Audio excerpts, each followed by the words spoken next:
আসসালামু আলাইকুম। প্রিয় দর্শক, গত বছরের অগাস্টে সরকার পতনের পর আমরা অনেক কিছুর পরিবর্তন দেখেছি, কিন্তু কিছু কিছু ক্ষেত্রে আমাদের প্রত্যাশা না থাকা সত্ত্বেও অথবা আমরা চাইনি কিন্তু এমন কিছু পরিবর্তন হয়েছে যে পরিবর্তনগুলো আমাদেরকে বলতে গেলে হতাশ করেছে, দুঃখিত করেছে। তেমনই একটা পরিবর্তন হলো যে শিক্ষকের প্রতি ছাত্রদের আচরণ। এই জিনিসটা আমরা দেখেছি প্রকাশ্যে শিক্ষককে গালাগালি করা, শিক্ষককে ঘাড় ধরে চেয়ার থেকে নামিয়ে দেওয়া, শিক্ষককে পদত্যাগ করার জন্য তাকে অবরুদ্ধ করে রাখা। আমরা এরকম অনেক দৃশ্য দেখেছি। অভিযোগটা কি? অভিযোগ হলো সেই শিক্ষক স্বৈরাচারের দোসর ছিলেন। স্বৈরাচারের দোসর তারা কবে থেকে ছিলেন? মানে স্বৈরাচার যখন রাষ্ট্র ক্ষমতায় ছিল সেই সময়ে তারা স্বৈরাচারের কথা অনুযায়ী চলেছেন, অথবা স্বৈরাচারে যে সমস্ত নিয়ম কানুন আদেশ সেগুলো পালন করেছেন, অথবা স্বৈরাচারের সমর্থক যে ছাত্র সংগঠন তাদেরকে তারা আশকারা দিয়েছেন। অভিযোগগুলো অবশ্যই একদম ফেলে দেওয়ার মতো নয়, কিন্তু সেই অভিযোগের বিচার কি ছাত্ররা করতে পারে? অথবা যে ছাত্ররা তাদেরকে বিচার করছিল তাদের কি অবস্থান ছিল স্বৈরাচারের আমলে? সেই 17 বছরে তারা কে কতটা বিপ্লবী ছিল, তাদের কার কতটা বিপ্লবী ভূমিকায় তাদেরকে দেখা গেছে? দু একজন লোক বিচ্ছিন্নভাবে হয়তো ঘটনা ঘটিয়েছে, বিপ্লব করেছে, আন্দোলন করেছে, প্রতিবাদ করেছে। যারা করেছে তারাই কি এখন এগুলি করছে? না, তাও করেনি। আমি ওই যে ছাত্র সংগঠনের কথা বলি, ছাত্রলীগের সেই দৌর্দণ্ড প্রতাপে তারা যে অত্যাচার মানুষের উপর করেছিল, স্টুডেন্টদের উপর করেছিল, তার প্রতিবাদ কেউ করে থাকলে কিন্তু ছাত্র দলের ছেলে মেয়েরা বেশি করেছে, কারণ তারা সংগঠিত ছিল।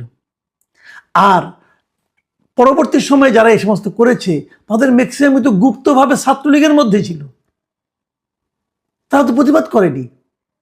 এখন তারা তাদের সে গুপ্তভাবে ছাত্রলীগের পারপাস সার্ভ করা যদি অন্যায় না হয়, তাহলে ওই সময়ে যারা টিচার ছিলেন তাদের কর্মকাণ্ড অন্যায় ছিল? আমি বলবো দুটোই অন্যায়। তাহলে যদি আগেরদের বিচার, ছাত্রদের ওই গুপ্ত ছাত্রদের বিচার না হয়, তাহলে এদের বিচার আপনি ওরাই কিভাবে দাবি করে? অন্য কেউ দাবি করতে পারে, এবং দাবি অবশ্যই করা যেতে পারে। আমি এটাও নিয়ে আমার কোনো আপত্তি নেই, কেউ অন্যায় করলে তার বিচার হবে না কেন, কিন্তু সেই বিচারের ভার কি ছাত্ররা নেবে নাকি বিশ্ববিদ্যালয়ের প্রশাসন নেবে? কোনো একটা শিক্ষক সে স্বৈরাচারের দোষর ছিল, আমি ধরে নিলাম, ঠিক আছে, সে অন্যায় করেছে, এটাও ঠিক আছে, কিন্তু তার বিচারটা কে করবে?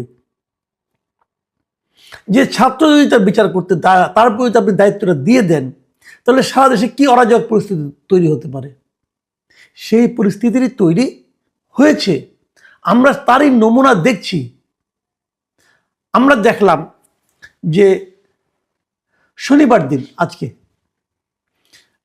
চট্টগ্রাম বিশ্ববিদ্যালয়ে একজন শিক্ষক, তিনি একটা ভর্তি পরীক্ষার দায়িত্বে ছিলেন।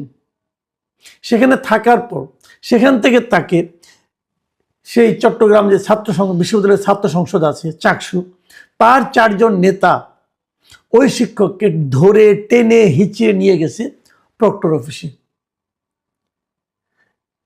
ছাত্র সংসদের যারা কর্মকর্তা আছেন তাদের কি এইটা দায়িত্ব যে একজন শিক্ষককে টেনে হিঁচিয়ে নিয়ে যেতে হবে? এই শিক্ষক কি পালিয়ে গেছে? যদি পালিয়ে যায়, যদি পলাতক হয়ে থাকে, তাহলে ওনাকে পরীক্ষার গ্রহণের দায়িত্বটা কি করে উনি পালন করলেন? ওনাকে তো দায়িত্বটা দেওয়া হয়েছে। কে দিয়েছে? বিশ্ববিদ্যালয় প্রশাসন দিয়েছে। তো যদি আপনার আন্দোলন করতে হয়, আপনি বিশ্ববিদ্যালয় প্রশাসনের সঙ্গে আলোচনা করেন, কিন্তু একজন শিক্ষকের গায়ে হাত দিয়ে, আমি একটা ছবি দেখলাম, তাকে পেছন দিয়ে জাপটে ধরে তাকে একটা গাড়িতে ওঠানো হচ্ছে, একটা ভিডিও দেখলাম। এরকম দৃশ্য কিন্তু আগে কখনো আমরা দেখিনি। আমরা তো বিশ্ববিদ্যালয়ে পড়েছি, এরকম দেখিনি ভাই। সেই সময়ে কিন্তু সরকারি ছাত্রদল যারা ছিল, যারা মানে সরকার সমর্থক রাজনৈতিক দলের যে সমস্ত ছাত্র সংগঠন ছিল, তারা অনেক অন্যায় করেছে, অনেক অপমান করেছে, মানুষের সঙ্গে তারা দুর্ব্যবহার করেছে, তাদের বিরুদ্ধে অভিযোগের শেষ ছিল না। কিন্তু এরকম দৃশ্য খুব কমই দেখা গেছে। এর আগে আমরা কি দেখলাম? রাজশাহী বিশ্ববিদ্যালয়ের সেখানকার যিনি ওই রাকসুর যিনি আপনার সাধারণ সম্পাদক জিএস, তিনি 6 জন ডিনের পদত্যাগপত্র নিয়ে ঘুরছেন এবং তাদের পদত্যাগে বাধ্য করছেন এবং বলছেন যে এখনই পদত্যাগ করতে হবে, আপনাদের পদত্যাগপত্র আমি লিখে রেখেছি, আসেন এবং সাইন করেন এবং জমা দেন। ইন্টারেস্টিং হলো ওই 6 জন ডিন কিন্তু, যারা ডিন পদে ছিলেন, তারা কিন্তু ওই পদে থাকতে চাননি, ওনাদের মেয়াদ শেষ হয়ে গিয়েছিল। মেয়াদ শেষ হওয়ার পর তারা পদত্যাগ করবে, তখন বিশ্ববিদ্যালয় প্রশাসন বলেছে যে নতুন ডিন নিয়োগের আগ পর্যন্ত আপনারা দায়িত্ব পালন করেন না। সেই জিএস তাদেরকে তাও দেবে না, এখনই পদত্যাগ করতে হবে। এবং তাদের রুমে যে দেখছে তারা নেয়, অতএব তাদেরকে সেই জিএস নিজে হাতে পদত্যাগপত্র লিখেছে, কারণ লিখেছে, লিখে বলছে আপনারা গেলে আসেন এবং সিগনেচার করেন, ফোন করতেছে। তো তাদের তো মেয়াদ এমনি শেষ, তারা তো চলেই যাচ্ছে। এখন যদি বিশ্ববিদ্যালয় প্রশাসন তাদেরকে বলে পদত্যাগ করতে, তারা অবশ্যই করবে। এবং নতুন দিন নির্বাচিত হলে হওয়া পর্যন্ত তাদের দায়িত্ব পালন করতে বলা হয়েছে, তারা দায়িত্ব পালন করছিল। এর জন্য তাদের অনন্তকাল অপেক্ষা করতে হতো না। কিন্তু 2-3 দিন সেই জিএস সালাউদ্দিন আম্মারের সহ্য হলো না। এবং সহ্য না হোক, যদি না হয় উনি বিশ্ববিদ্যালয়ের ভিসিকে বলবেন আমাদের সহ্য হচ্ছে না, ওনাদের এখনই বাদ দেন। তো এটা কোন ধরনের আচরণ? এই আচরণগুলোকে আমরা এর আগে দেখেছি? এই আচরণগুলোকে আমরা নিয়মিতভাবে দেখতে চাই? তার আগে একটা ঘটনা ঢাকা বিশ্ববিদ্যালয়ে ঘটেছে, সেখানেও ডাকসু নির্বাচিত সমাজ কল্যাণ সম্পাদক, যিনি সমাজসেবা সম্পাদক, তার কারবার। তিনি একজন শিক্ষককে পেছন দিয়ে জাপটে ধরেছেন, ওই শিক্ষক তার জ্যাকে হুডি খুলে দৌড় দিয়েছেন, তার পেছনে পেছনে সেও দৌড়াচ্ছে, সে যে গাড়িতে উঠেছে সে গাড়ি ধরে লটকে আছে, তারপর সে গাড়ি চালিয়ে চলে গেছে। মানে তাকে তার ধরতেই হবে। কেন ধরতে? তার অপরাধ কি? তার অপরাধ হলো এই শিক্ষক স্বৈরাচারের দোষর এবং আরও কয়েকজন স্বৈরাচারের দোষর শিক্ষকদের নিয়ে উনি মিটিং করছিলেন। এটা ছাত্ররা জানতে পেরেছে, অতএব তাদেরকে ধাওয়া করতে হবে। ভাই, উনি যদি স্বৈরাচারের দোষর হয়ে থাকেন এবং সেটা হয় যদি অপরাধ হয়ে থাকে, অবশ্যই তার বিরুদ্ধে মামলা করতে হবে। মামলা করবেন, সমস্যা নাই, বাট তার অপরাধের মামলা করবেন। এবং সেই মামলাটা আপনি করেন না, আপনি না করছে, আপনি মুক্ত মানুষ, করেন। অথবা বিশ্ববিদ্যালয় প্রশাসন করবে, মামলা করতে তো কোনো আপত্তি নাই, মামলা করেন, বিচার হবে তার। কিন্তু আপনি তার গায়ে হাত তুলবেন কেন? এটা আপনি পারেন কিনা? আপনার কাছে মনে হয়েছে তার এই অপরাধ আছে। দেখুন, অনেক সময় আমরা বলি না আইন নিজের হাতে তুলে নেবেন না। এটা কেন বলি?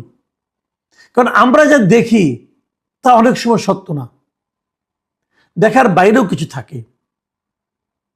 এখন আপনি দেখলেন যে একটা, আপনি ভাবলেন, আপনি যা দেখলেন তা দেখে ভাবলেন যে এই লোকটা অপরাধ করেছে, অতএব তার শাস্তি দেওয়ার দায়িত্ব কিন্তু আপনাকে দেওয়া হয় নাই। ভাই, এই কাজ আপনি করতে পারেন না। কিন্তু আমাদের এখানে সে কাজটি হচ্ছে। শিক্ষকদের অনেক যাদের প্রতি আপত্তি, তাদের ক্লাস তারা বর্জন করছে, করতেই পারে, এটা নিয়ে আমার কোনো আপত্তি নেই। আমি তার ক্লাস করবো, আমার স্বাধীনতা। কিন্তু সে ক্লাসে আসলে তাকে আমি ঘাট ধরে বের করে দিব, এটা তো আমার স্বাধীনতার মধ্যে পড়ে না। সে যাতে ক্লাসে না আসতে পারে এই জন্য তাকে রাস্তাঘাটে দাঁড়াতে আমি হেনস্থা করব, প্রহার করব, তাকে মারবো, কিল সাপোর্ট দিব, এটা তো আপনি পারেন না।